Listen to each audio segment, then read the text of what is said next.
Hello everyone, నేను doctor G Suresh Babu, consultant orthopaedic rheumatologist and surgeon, MS multi speciality hospital Pithapuram. నేను MS orthopaedic surgery SV medical college తిరుపతిలో పూర్తి చేసిన తర్వాత fellowship in arthroscopic surgery New Delhi నుంచి fellowship చేశాను. ఆ తర్వాత ఆర్థోపెడిక్ రుమటాలజీలో లక్నో నుంచి ఫెలోషిప్ చేశాను. అండ్ నా ఫీల్డ్ ఆఫ్ ఇంట్రెస్ట్ వచ్చేసి regenerative medicine and pain management with rheumatology.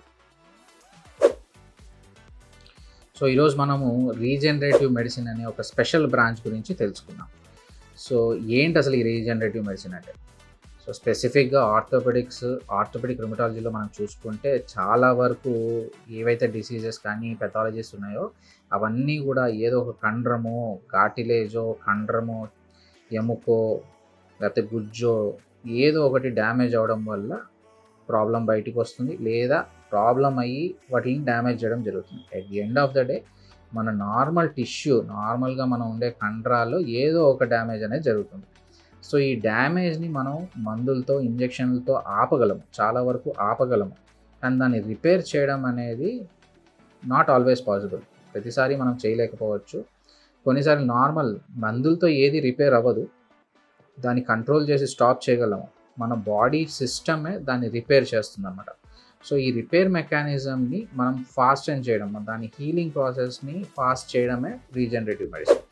So దీంట్లో మనం మెయిన్గా వాడేవి చూసుకుంటే తరచుగా మనం చూస్తుంది పిఆర్పిపి. చాలా ఫ్రీక్వెంట్గా మనం వింటున్నాం. డెర్మటాలజికల్ ప్రొసీజర్స్ కానీ, చర్మానికి సంబంధించి లేదా హెయిర్ ఫాల్ గురించి పిఆర్పిపి అనేది చాలా కామన్గా మనం చూస్తున్నాం.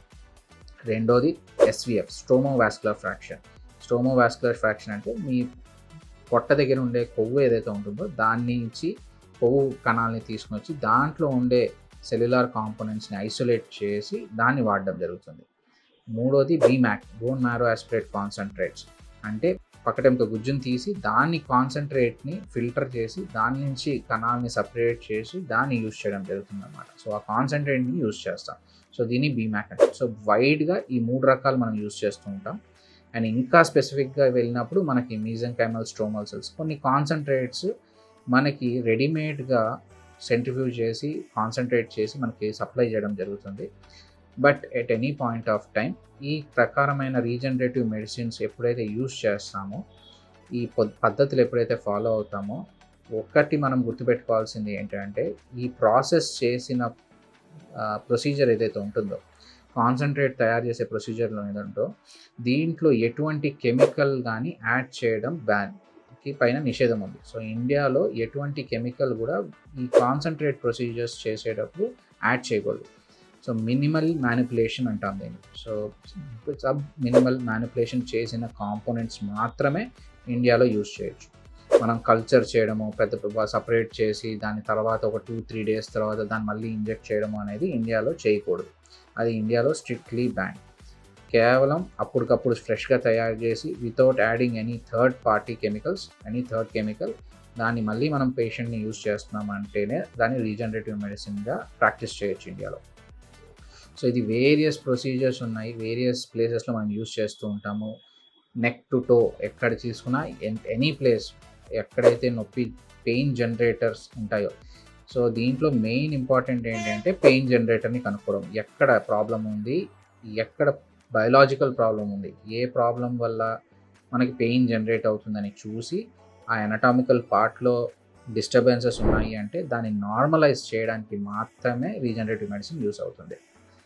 సో ఈ రీజనరేటివ్ మెడిసిన్లో మనం చూసింది ఏంటంటే ఇప్పటివరకు పేషెంట్ యొక్క ఓన్ కణాలు, రక్తం కావచ్చు, పక్కటెంక గుజ్జు కావచ్చు, పొట్ట దగ్గర నుంచి ఉండే కొవ్వు కావచ్చు, ఇవి తీసి దాని నుంచి తయారు చేయడం అనేది జరుగుతుంది. బట్ దీని అన్నిటితో కంపేర్ చేసుకుని ఇంకొక టైప్ ఆఫ్ ఉంటుంది. అది ఏంటి అంటే ప్రోలోజోన్, కెమికల్ ప్రోలోజోన్ అంటాం మేము. సో కెమికల్ ప్రోలోథెరపీ కానీ, ఓజోన్ థెరపీ కానీ, సో ఇవి తీసుకున్నప్పుడు ఏంటంటే దీస్ ఆర్ ఇవి రెడీమేడ్గా అవైలబుల్ ఉంటే మనం వాటిని పేషెంట్లో యూజ్ చేస్తాం. సో కెమికల్స్ యూసేజ్ కామన్గా మనం యూజ్ చేసేది డెక్స్ట్రోస్ 25% డెక్స్ట్రోస్. ఇది కామన్గా మనం యూజ్ చేస్తూ ఉంటాం. యూఎస్లో కూడా, యూఎస్లో కూడా కామన్గా యూజ్ చేస్తూ ఉంటాం. సో ఇది కాన్సన్ట్రేట్ అనేది యూనివర్సల్, ఎక్కడ తీసుకున్నా 25% డెక్స్ట్రోస్ ఈజ్ 25% డెక్స్ట్రోస్. దాని 20% కానీ 5% కానీ అవే అవకాశం లేదు. అలానే ఓజోన్ గ్యాస్ మనందరికీ తెలిసిందే. ఓజోన్ నుంచి మనం చిన్నప్పటి నుంచి చాలా విన్నాం. ఈ ఓజోన్ గ్యాస్ అనేది చాలా హైలీ అన్స్టేబుల్ గ్యాస్. విదిన్ సెకండ్స్లో అది కన్వర్ట్ అయిపోయి ఆక్సిజన్గా మారిపోతుంది.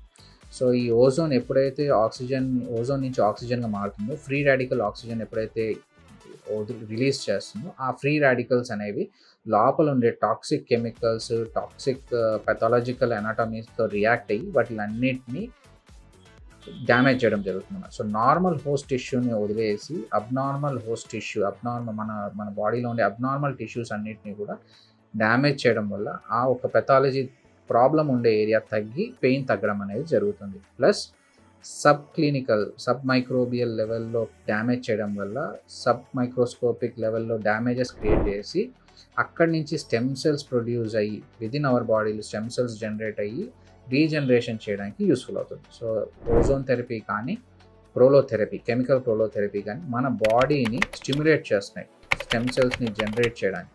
స్టెమ్ సెల్స్ని స్టిమ్యులేట్ చేసి వాటిని డిఫరెన్షియేట్ చేస్తున్నాయి. పడుకునున్న స్టెమ్ సెల్స్ని నిద్ర లేపి పనిచేయరా బాబు అని చెప్తున్నాయి. సో ఆ విధంగా మనకి కెమికల్ ప్రోలోథెరపీ అనేది యూజ్ అవుతుంది. సో కెమికల్ ప్రోలోథెరపీకి న్యాచురల్ ప్రోలోథెరపీకి డిఫరెన్స్ ఏంటి అంటే, న్యాచురల్ అంటే ఆర్గానిక్గా మన బాడీలో దొరికే ఆర్గన్స్ అన్నింటిని మనము బ్లడ్ కానీ, కొవ్వు కానీ, గుజ్జు కానీ తీసుకుని తయారు చేయడం జరుగుతుంది. ఇది మన ఒక ఫ్యాక్టర్, మనం ఎంత హెల్తీగా ఉన్నామో అనే దాన్ని బట్టి డిపెండ్ అయి ఉంటుంది దాని ఎఫికసీ అనేది. ఆ ఇంజెక్షన్ ఏదైతే ఉందో ఎంత ఎఫెక్టివ్గా ఉంటుంది అంటే, మనం ఎంత హెల్తీగా ఉంటే అంత ఎఫెక్టివ్గా ఉంటుంది. సో ఈ హెల్తీనెస్ పెంచడానికి కూడా కొన్ని విధానాలు ఉన్నాయి. అవి ఏంటంటే, ఎప్పుడైతే మనం పీఆర్పీపీ చేయాలనో లేకపోతే బీమ్యాక్ చేయాలనో డిసైడ్ చేసుకుంటామో ఆ డేట్ నుంచి 10 రోజుల ముందు కొన్ని రకాల ఇంజెక్షన్స్ అనేవి అడ్మినిస్ట్రేషన్ జరుగుతుంది.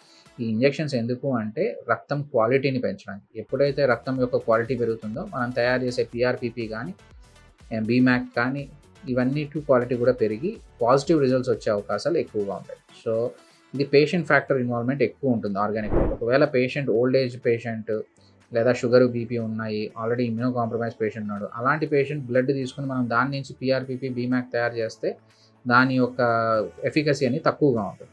అలాంటి ఒక 100 మంది పేషెంట్లు మన దగ్గరికి వస్తున్నప్పుడు ప్రతి పేషెంట్కి అసెస్ చేసి వాళ్ళ బ్లడ్ ఎలా ఉంటుంది, వాళ్ళ బ్లడ్ ప్రకారంగా రిజల్ట్స్ ఎలా ఉంటాయని చెప్పడం అనేది చాలా ఇంపాసిబుల్ టాస్క్. అలాంటప్పుడు మనకు కెమికల్ ప్రోలోథెరపీ అనేది ఏంటంటే స్టాండర్డైజ్డ్, ఎక్కడికి వెళ్ళినా ఆ కాన్సన్ట్రేషన్స్ అనేవి అలానే ఉంటాయి, దాంట్లో ఎటువంటి మార్పు ఉండదు. కనుక విత్ కాన్ఫిడెన్స్ మనం ఆ ప్రొసీజర్స్ పర్ఫామ్ చేయొచ్చు, పేషెంట్ కూడా అష్యూర్ చేయొచ్చు ఎంతవరకు రిజల్ట్ ఉంటుంది అనేది. So that is the main difference organic and chemical ప్రోలోథెరపీ.